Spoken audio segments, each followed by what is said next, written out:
السلام علیکم ورحمۃ اللہ وبرکاتہ۔ آج ایک ہم بہت ہی اہم ٹاپک پر بات کرنے والے ہیں جو کہ ہر گھر کا مسئلہ ہے، ہر انسان کا مسئلہ ہے، چاہے وہ خواتین ہے یا پھر مرد، ہر کوئی اس کا شکار ہے۔ اور جو اس کا شکار ہے، بعض کو تو معلوم ہی نہیں کہ یہ کتنا بڑا گناہ ہے، اور بعض جن کو معلوم ہے وہ اس سے نجات پانا چاہتے ہیں، اس سے چھٹکارا حاصل کرنا چاہتے ہیں، لیکن انہیں سمجھ نہیں آتی کہ اس سے چھٹکارا کیسے پایا جا سکے، کیونکہ یہ ناممکن سا لگتا ہے کہ ہم اپنا یہ گناہ، یہ عادت بدل سکتے ہیں۔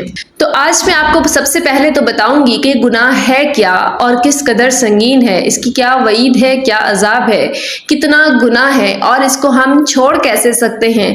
ہمارے پاس ایسا کون سا طریقہ ہے جو آپ ابھی اور آج ہی متعین کر سکتے ہیں اور آپ اس مسئلے سے نجات حاصل کر سکتے ہیں۔ اور وہ مسئلہ کیا ہے؟ اگر آپ نے یہ مکمل ویڈیو سن لی، جو کہ ایک مختصر سی ویڈیو ہے، تو آپ کی زندگی بدل جائے گی انشاءاللہ۔ اور آپ صرف یہی گناہ نہیں بلکہ ہر ایک گناہ کو چھوڑنے کا آسان طریقہ جان لیں گے، اور آپ آج اسی وقت اپنے ہر گناہ سے چھٹکارا پا سکیں گے۔ اسے دوسروں سے ضرور شیئر کریں، کیونکہ ہر انسان ہی گناہ کرتا ہے، اور ہر انسان ہی گناہوں کی معافی بھی چاہتا ہے اور گناہوں سے دور رہنا چاہتا ہے۔ ہم میں سے اکثر لوگ نماز بھی پڑھتے ہیں، روزے بھی رکھتے ہیں، صدقہ بھی کرتے ہیں، لیکن یہ ایک ایسا گناہ جو ہماری اکثر محفلوں میں، ہمارے موبائل فون، ہمارے واٹس ایپ گروپس اور ہماری روزمرہ گفتگو میں شامل ہو چکا ہے اور داخل ہو چکا ہے، اور ہمیں احساس بھی نہیں ہوتا کہ ہم یہ گناہ کر رہے ہیں۔ اور وہ گناہ کیا ہے؟ غیبت کرنا، چغلی کرنا، جھوٹ بولنا، طعن و تشنیع کرنا، لوگوں کی عزتوں پہ بات کرنا۔ تو آج ہم قرآن و سنت کی روشنی میں جانیں گے کہ ان گناہوں سے کیسے بچا جا سکتا ہے، اور اگر بار بار یہ گناہ ہو جائے تو ہم اپنے نفس کی اصلاح کیسے کر سکتے ہیں۔ یہ طریقہ جاننے سے پہلے سب سے پہلے یہ حدیث سامنے رکھیے کہ حضرت ابو ہریرہ رضی اللہ عنہ روایت کرتے ہیں، صحیح مسلم کی روایت ہے کہ رسول اللہ صلی اللہ علیہ وسلم نے فرمایا کہ کیا تم جانتے ہو غیبت کیا ہے؟ تو صحابہ کرام رضوان اللہ علیہم اجمعین نے عرض کیا کہ اللہ اور اللہ کے رسول ہم سے زیادہ جانتے ہیں، ہم نہیں جانتے۔ تو نبی کریم صلی اللہ علیہ وسلم نے فرمایا تمہارا اپنے بھائی کا ذکر اس انداز سے کرنا کہ جو اسے ناپسند ہو، یعنی اسے کسی ایسی بات اس کی جو ہے وہ کرنا، یا اس کا کسی اس انداز سے ذکر کرنا جو اس کے منہ پہ کیا جائے تو اسے اچھا نہیں لگے گا۔ کوئی بھی بات ہو سکتی ہے، اگر وہ اس انسان کے سامنے کی جائے تو اسے بری لگے، اگر ہم اس کے پیٹ پیچھے، اس کے بیک پہ کر رہے ہیں تو سمجھے کہ وہ غیبت ہے۔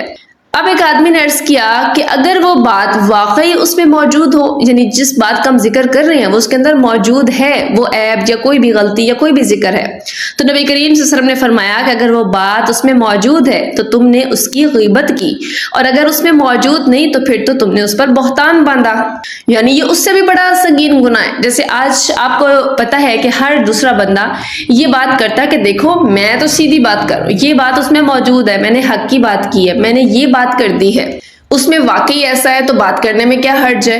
تو کوئی بھی ایسی بات کہ اگر اس کے منہ پر کی جائے تو اسے بری لگے، وہ بات کرنا غیبت ہے۔ اور یہ نہیں کہ جھوٹی بات، اگر بات جھوٹی ہے تو وہ تو بہتان، یعنی اس سے بھی بڑا گناہ، اور اگر بات موجود ہے تو پھر وہ غیبت ہے۔ دونوں طرح سے بچ نہیں سکتے، اس لیے کسی پر بات کرنے سے پہلے، کسی کا ذکر کرنے سے پہلے یہ ضرور سوچ لیں۔ اسی طرح اللہ تعالیٰ قرآن مجید میں سورۃ الحجرات میں فرماتے ہیں اور تم میں سے کوئی کسی کی غیبت نہ کرے، کیا تم میں سے کوئی پسند کرے گا کہ اپنے مردہ بھائی کا گوشت کھائے؟ تم اسے ناپسند کرو گے، یعنی مردہ بھائی کا گوشت کیا کوئی کھا سکتا ہے؟ تو یہ اس کے برابر اللہ نے قرار دیا۔ تو اللہ تعالیٰ نے غیبت کو جب مردہ بھائی کا گوشت کھانے سے تشبیہ دے دی ہے تو پھر ایسا سمجھیں کہ یہ کوئی عام معاملہ نہیں رہا۔ اس سے زیادہ ایک ایسی حدیث جو کہ انسان کو پریشان کر دیتی ہے، نبی کریم صلی اللہ علیہ وسلم نے صحیح مسلم کی روایت ہے، فرمایا کہ کیا تم جانتے ہو مفلس کون ہے؟ مفلس کہتے ہیں کوئی ایسا جس کے پاس دولت نہ ہو، ایک غریب قسم کا انسان۔ تو صحابہ کرام نے عرض کیا کہ ہمارے نزدیک مفلس وہ ہے جس کے پاس مال نہ ہو۔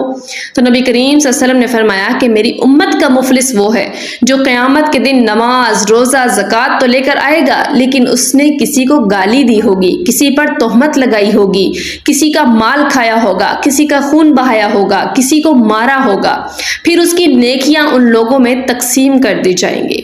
اللہ اکبر، اتنی ساری نیکیاں۔ جو لوگ سمجھتے ہیں نا کہ ہم بڑی نمازیں پڑھ رہے ہیں، ہم بڑے نیک اعمال کر رہے ہیں، تو ساتھ ساتھ یہ سب کچھ اس کا حساب ضرور ہوگا، ان کی وہ ساری نیکیاں ختم ہو جائیں گی اور بالآخر ان کو جہنم میں ڈال دیا جائے گا۔ اس پر عذاب کتنا سخت ہے۔ صحیح بخاری اور مسلم کی روایت ہے کہ نبی کریم صلی اللہ علیہ وسلم 2 قبروں کے پاس سے گزرے اور فرمایا کہ ان دونوں کو عذاب دیا جا رہا ہے، اور کسی بہت بڑے کام کی وجہ سے نہیں، بلکہ ان میں سے ایک چغلی کیا کرتا تھا۔ کسی کی چغلی کرنا، کسی کی ایک ہی بات اٹھا کے دوسرے کے سامنے سنانا، اس کا قبر میں عذاب ہو رہا تھا۔ اور کیا قبر کا عذاب کوئی عام عذاب ہے؟ کوئی دنیا جیسی سزا ہے؟ بہت سخت عذاب ہے، وہاں کوئی کسی کو نہیں بچا سکے گا۔ تو اب آتے ہیں کہ ہم یہ گناہ چھوڑ کیسے سکتے ہیں۔ اب اس قدر سنگین ہے، لیکن ہماری گفتگو میں اکثر ذکر کسی اور کا رہتا ہے۔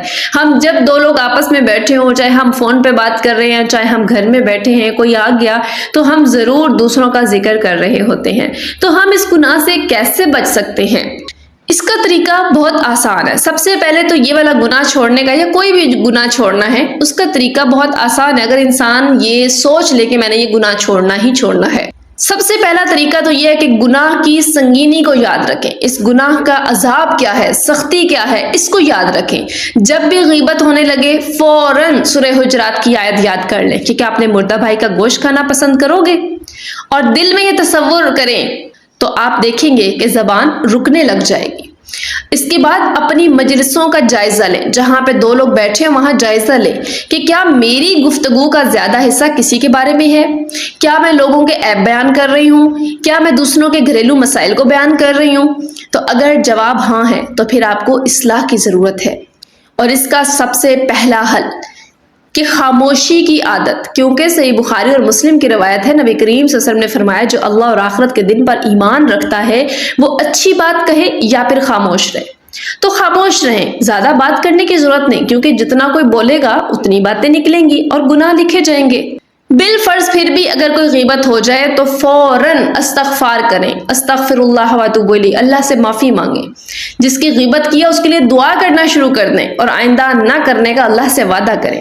اگر پھر کبھی ہو جائے پھر ایسے ہی کریں، کیونکہ توبہ کے دروازے بند نہیں ہوئے۔